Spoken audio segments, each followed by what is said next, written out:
राम डायमा जी इस वक्त है राष्ट्रीय बहुजन कांग्रेस पार्टी के राष्ट्रीय कार्यालय के बीच में बैठे हुए हैं और यहाँ पर एक मुद्दा आया है जो जनता का मुद्दा है। वो है अरविंद केजरीवाल आम आदमी पार्टी का मुद्दा जो 2100 रुपये का है। उसके बारे में आज हरिराम डायमा जी अपने राष्ट्रीय अध्यक्ष के साथ बैठकर इसका खुलासा करेंगे और जिसमें हमारे राष्ट्रीय अध्यक्ष भी बैठे हुए हैं, वो भी इसका खुलासा करेंगे कि ये 2100 रुपये है क्या। 2100 रुपये अरविंद केजरीवाल जी देंगे कैसे नहीं देंगे। आपके बीच में जनता के सामने एक सच्चाई आएगी जो कि राष्ट्रीय अध्यक्ष जी इसका खुलासा करेंगे। राष्ट्रीय अध्यक्ष जी, हरिराम डायमा जी के फेसबुक लाइव पर आपका हार्दिक स्वागत है। आप आम आदमी पार्टी को किस नज़रिए से देख रहे हो कि जो 2100 रुपये की लालच हर महिला को दे रही हैं, तो आप इस पर क्या कहना चाहेंगे? धन्यवाद। मैं राष्ट्रीय बहुजन कांग्रेस पार्टी का राष्ट्रीय अध्यक्ष डॉक्टर एहसास सरन, मैंने पहले भी और आज भी दिल्ली वासियों के लिए ये छलावा घोषित किया था। कारण ये है कि अरविंद केजरीवाल फ्री की रेवड़ियां बांटने में माहिर हैं, लेकिन करने में बड़ी दिक्कत होती है। उन्होंने 200 यूनिट की बिजली फ्री देने के लिए वादा किया था, वो भी कामयाब नहीं हुआ। इन्होंने माताएं बहनों के लिए बस के लिए दिया, वो भी कामयाब नहीं हुए। क्योंकि बेटी बचाओ बेटी बढ़ाओ, ये नहीं, इन्होंने ये भी कहा था कि महिलाओं के सम्मान में अगर बीजेपी वाले कोई काम नहीं करेंगे लेकिन आम आदमी इनको सुरक्षा देगी, तो माताओं बहनों को आज भी तक सुरक्षा नहीं मिल पाई। तीसरी बात, 800 लीटर इन्होंने पानी देने के लिए वादा किया था, लेकिन 800 लीटर पानी की बजाय तो नहीं, इन्होंने ऐसा भ्रष्टाचार जल बोर्ड के अंदर भूमाफिया छोड़ रखे हैं जिनसे वहां के क्षेत्रीय विधायक और सांसद जो वहां के लोग बैठे हुए हैं, ये उनसे मोटी कमाई करते हैं, जिससे कि 800 लीटर पानी में ये विफल रहे। इसी तरीके से अब चुनाव आ गया नजदीक, 2025 का फरवरी में चुनाव होने वाला है विधानसभा का। तो इन्होंने ये सोचा कि जब विधानसभा 2025 के लिए हम ऐसी जनता को बेवकूफ बनाएंगे कि अभी पहले 1000 था, अभी 2100 दिखा रहे हैं, लेकिन जब अभी 1000 तो नहीं मिला, अभी 2100 भी नहीं मिला, लेकिन वहां मारी मारी इस तरीके से क्यों? यहाँ पर दिल्ली की जनता भेड़िया की चाल है। अगर टॉफी फ्री की बढ़ती है तो कूद पड़ते हैं, चाहे भलू वहां मेरे नुकसान हो जाए, चाहे भलू मेरे बच्चे मर जाए, लेकिन एकदम कूदेंगे, भेड़िया की चाल है। राष्ट्रीय अध्यक्ष जी, जब आम आदमी पार्टी पंजाब में आने वाली थी तो पंजाब की जनता को भी ये जुमला दिया गया कि पंजाब की महिला को भी 1000 रुपये दिए जाएंगे। तो पंजाब के अंदर भी आम आदमी पार्टी की सरकार बनी और अभी तक सूचना हमें ये मिली कि पंजाब की महिला को भी 1000 रुपये नहीं मिले। तो ये एक प्रकार का जुमला है या इनकी एक रणनीति है? देखिए, मैंने अभी आपसे बोला, आपके चैनल के माध्यम से मैं बोल चुका हूं, मैं बोल भी रहा हूं कि इनके अरविंद केजरीवाल, कारण ये है कि अब जो है अन्ना हजारे आए थे और ये इन्होंने एक प्रदर्शन किया कि मैं जन लोकपाल लेके आए थे। तो इन्होंने किरण बेदी, अरविंद केजरीवाल और तुम्हारे मनीष सिसोदिया, कुमार विश्वास और किरण बेदी, इन सारे लोग इन्होंने एक टीम बनाई। उस टाइम इन्होंने जंतर मंतर पे प्रदर्शन किया था, भूखे प्यासे अन्ना हजारे को टारगेट किया गया था, लेकिन इन्होंने लोकपाल तो नहीं आए, लेकिन अरविंद केजरीवाल को मुख्यमंत्री बना के दिल्ली के चले गए। आज दिन तक उनका 4 करोड़ का पैसे, 2 करोड़ रुपए उनका चंदा इकट्ठा हुआ था। अरविंद केजरीवाल ने 2 करोड़ रुपए वो डकार गए, क्योंकि इन्होंने आम आदमी पार्टी के लिए इन्होंने एक ऐसा जुमला पहनाया अन्ना हजारे को कि लोकपाल ऐसे नहीं बन पाएगा जब तक राजनीतिक दल नहीं बनाया जाएगा। अन्ना हजारे ने कहा कि लोहा गर्म है, तुम्हारी इच्छा अगर है और लोकपाल अगर लाना चाहते हो तो इसी टाइम अपनी एक पार्टी बनाओ। उसी टाइम इन्होंने अपनी पार्टी की घोषणा कर दी, आम आदमी पार्टी की। लेकिन अन्ना हजारे कहते भी रहे कि देखो, जन लोकपाल के लिए हमने पूरे भारत के अंदर मैं अन्ना हूं, मैं अन्ना हूं, मैं अन्ना हूं। लेकिन उन्होंने अन्ना का अपमान करने के बाद 2 करोड़ रुपए उनकी बेईमानी कर ली और वो पैसा विज्ञापन में लगा दिया, क्योंकि ये आरएसएस के आदमी हैं, मोहन भागवत के साथ जुड़े हुए हैं। लेकिन गलती सबसे बड़ी बात ये हुई थी कि जिस वक्त इनके पास 29 थे और कांग्रेस के पास 8 थे, 29 + 8 36, लेकिन 36 का आंकड़ा लेकर के इन्होंने 49 दिन के लिए कांग्रेस वालों ने अपने पैर में कुल्हाड़ी मारी थी। उन्होंने कहा था कि सरकार कौन बनाएगा, बीजेपी के पास कोई साधन नहीं था, तो आम आदमी पार्टी और कांग्रेस से मिलकर के इन्होंने सरकार बनाई। कांग्रेस वालों ने अपने पैर में कुल्हाड़ी मारी, आज उन्हें अपनी मौकी खाने पड़ रही है। क्यों? कि अगर जो कुल्हाड़ी नहीं मारते तो अरविंद केजरीवाल जो फ्री की रेवड़ियां नहीं बांटते। इसी तरीके से इनसे कहा गया था कि कांग्रेस को जो है मुक्त भारत बनाएंगे।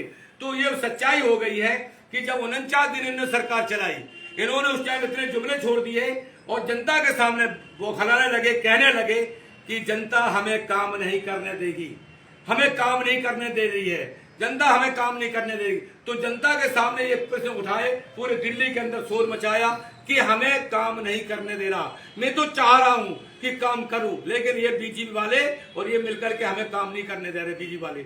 लेकिन उस टाइम भी हमने इनसे कहा था कि 49 दिन के जो काम तुमने घोषणाएं कर दी हैं, लेकिन उसी दरमियान में राष्ट्रपति शासन होने के बाद इन्होंने इस्तीफा दिया। इस्तीफा होने के बाद जब इन्होंने सरकार बनाने दोबारा विधानसभा चुनाव आया, जनता पे बोझ पड़ा, टैक्स बढ़ा, महंगाई बढ़ी, सारे कुछ हो गया। लेकिन पूर्ण का राज का दर्जा दिल्ली का जब नहीं है तो बिना केंद्र सरकार के सरकार नहीं चला पाते हैं कि जनता के चुने हुए प्रतिनिधि चुने हुए तो हैं, लेकिन इनके पास कोई काम नहीं है कि जब तक केंद्र सरकार इनका सहयोग नहीं देगा। शीला दीक्षित 15 वर्ष से शासन किया, अटल बिहारी वाजपेयी भारतीय जनता पार्टी सरकार थी, लेकिन शीला दीक्षित बहन जी ने सरकार 15 साल चलाई, लेकिन आज से तक दिल्ली के साथ ऐसा त्रातरा नहीं मची जो आज अरविंद केजरीवाल के टाइम पे मची हुई है। न कहीं पेंसिल मिल रही है बुजुर्गों को, न को उनको बेवाओं को कुछ पेंसिल मिल रही है, पेंसिल थी वो बंद कर दिया गया। इसी तरीके से विजय नैयर, इन्होंने जब शराब घोटाले में 100 करोड़ रुपए लिया, इन्होंने ये कबूल किया, सीबीआई ने घोषणा कर दी कि ये पकड़े गए, जब आज तो ये जेल गए। उन्होंने कहा कि जब 100 करोड़ रुपया में एक बंदे के पीछे 90 लाख रुपए देने के लिए बुआ के लिए बोल दिया, वो पकड़े गए, सीबीआई ने उजागर किया। ये कहते हैं हम भ्रष्टाचार में है ही नहीं। चुनाव के टाइम पे कह रहे हमें बंगला भी नहीं चाहिए, हमें कोई सुविधा भी नहीं चाहिए, बंगला भी ले लिया, सारी सुविधा। यानी इनको पता लग गया है कि ये भी जो है फ्री की रेवड़ियां बांटने में, जनता को गुमराह करने में जो माहिर हो चुके हैं। और जनता हमारी दिल्ली की इतनी बेवकूफ बनी है, सीधी बोली वाली है कि जब 2100 का जब उन्होंने जुमला छोड़ दिया तो जनता भज के वहां पहुंचने लगी कि मेरा भी रजिस्ट्रेशन कराओ, मेरे भी रजिस्ट्रेशन। मैंने इनसे कहा था ये धोखा है और ये गलत बात है। चुनाव के टाइम पे जो काम किया जा रहा है बिल्कुल गलत है, एक भी जगह पर कामयाबी नहीं मिलेगी, ये सच्चाई है। राष्ट्रीय बहुजन पार्टी इसका कड़ा विरोध करती है और मैं कहना चाहता हूं, इलेक्शन कमीशन को मैं अल्टीमेटम देना चाहता हूं कि इस तरीके से कुछ झूठे जुमले होंगे तो दिल्ली की जनता बर्बाद हो जाएगी। इसके साथ मैं ज्यादा नहीं बोलना चाहते। जय भीम, नमो बुद्धाय।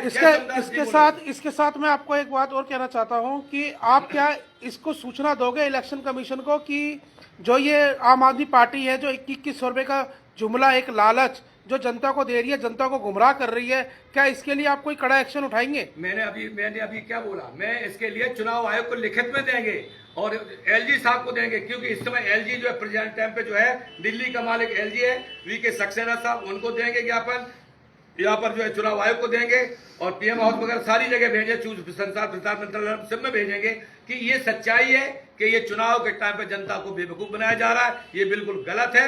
इसके साथ इन पर कानूनी कार्रवाई की जाएगी और इस पर तुरंत एक्शन होगा, इसमें कोई दिक्कत नहीं होगी। हमारे बीच में हरिराम डायमा जी भी बैठे हैं जो दिल्ली प्रदेश अध्यक्ष हैं। आप इस 2100 के बारे में क्या कहना चाहोगे? मैं अपनी जनता से ये कहना चाहता हूँ, मैं हरिराम डायमा, दिल्ली प्रदेश अध्यक्ष। हमारी जनता भोली भाली है। पिछले चुनाव के अंदर भी जब राघव चड्ढा जी जब आए थे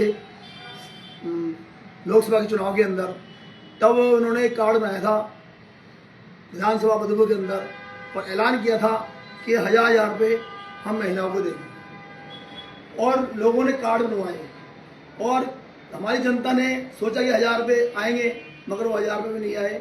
उसके बाद तो भूल ही गए, वो जनता भी भूल गई और वो राघव चड्ढा भी भूल गया। क्यों? पब्लिक जानती है कि रेवड़ी जो बांटने वाला होगा वो शायद हमारा काम नहीं करेगा, विकास नहीं करेगा। तो बदरपुर क्षेत्र के अंदर आज भी लोग जो बड़े समझदार हैं, वो मेरी उनसे बात हुई है, वो कहते हैं हरी भाई, अगर हमने 2100 के लालच में आके हमने अपनी आईडी दे दी और आईडी का किसी यूज कर लिया तो हमारा बैंक खाली हो जाएगा। इसके ऊपर पब्लिक जानना चाहती है कि अगर आईडी दे दी गई हमने तो हमारी जो आज का जो भ्रष्टाचार हो रहा है आईडी के ऊपर, जो बैंक से पैसे निकल रहे हैं वो आपके निकलना चालू हो जाएंगे। तो मेरी हाथ जोड़ के प्रार्थना है, ऐसी रेवड़ी नहीं चाहिए जो आपका बैंक खाली हो जाए। आप बदरपुर क्षेत्र के अंदर एक ईमानदार आदमी को लेके आए जिसको आपको नौकरी दे और आपका घर बसे और घर चले आपका, ऐसे आदमी को चुनो। और आज केजरीवाल हर चीज की कोशिश कर रहा है कि मैं कैसे न कैसे मैं जीत हासिल करूं, मगर पब्लिक जान चुकी है कि केजरीवाल एक भ्रष्ट है और केजरीवाल कभी दोबारा नहीं आएगा और ना ही आने वाला है वो, और ना ही वो अब की दोबारा मुख्यमंत्री बनेगा। एंड जो हमारी सरकार है, जो उन्होंने अभी लिख के दिया है कि कोई भी 21 रुपये बांट रहा है या आपसे कुछ बदतमीजी कर रहा है, गलत कर रहा है, तो उन्हें पकड़ा जाए। दिल्ली पुलिस के अंदर भी ये बात चली गई है और उनको पकड़ रहे हैं। जो बंदे बैठे हुए हैं उन्हें पकड़ा जा रहा है। तो सरासर हमारे दिल्ली प्रदेश के प्रचार मंत्री जी बैठे हैं, क्या जो 2100 की लालच है जो जनता को दी जा रही है वो सरासर गलत है? मैं तो अपने राष्ट्रीय बहुजन कांग्रेस पार्टी का मैं JJCL का अध्यक्ष हूँ दिल्ली से और प्रचार मंत्री भी हूँ। और आप सब जानते ही हैं कि हमारी जो बात होती है तो सच्ची और अच्छी होती है। जो 15 लाख का मोदी जी ने भी लालच दिया था हमारी जनता को, आज क्या भोग रही है? पौने 3 साल कोरोना लगाया। हालत के लालच में जो पब्लिक आ रही है और अभी राम नाम की बोली के हम मतलब कि हिंदू धर्म। अब कल हमारी दलित समाज के लोग आए थे, उनका हिंदू धर्म वालों ने घर भी हड़प लिया। तो किस तरह का ये हिंदू धर्म है? मानवता तो खत्म हो रहा है। लेकिन हमारी जागनी जनता से रहेगी कि 70 विधानसभा में हमारे विधायक भी लड़ेंगे। सच्चाई और अच्छाई ईमानदारी से जब तक बेईमान लोग तनख्वाह से रोटी नहीं खाएंगे, एक दूसरे को बेवकूफ बना के, देश की हालत तो महाजर्जर होती जाएगी। आपके कहने से ये साफ होता है कि जो आम आदमी पार्टी और भारतीय जनता पार्टी जो कर रही है, जनता को लालच दे रही है, ये बिल्कुल ही एक गुमराह कर रही है। बुरे तरह से गुमराह कर रही है, क्योंकि इनको काम आता नहीं है करना झूठ बोलने के सिवाय। तो कहला झूठ का कभी भी कहला झूठ बोलो कौआ काटो काले कौए से डर जाओ, ये गाना है वो भी ऐसा है। इस तरह से कालो कौआ वाला काम हो रहा है। ठीक है जी, बहुत बहुत धन्यवाद आप सबका। जय हिंद, जय भारत, इंकलाब जिंदाबाद।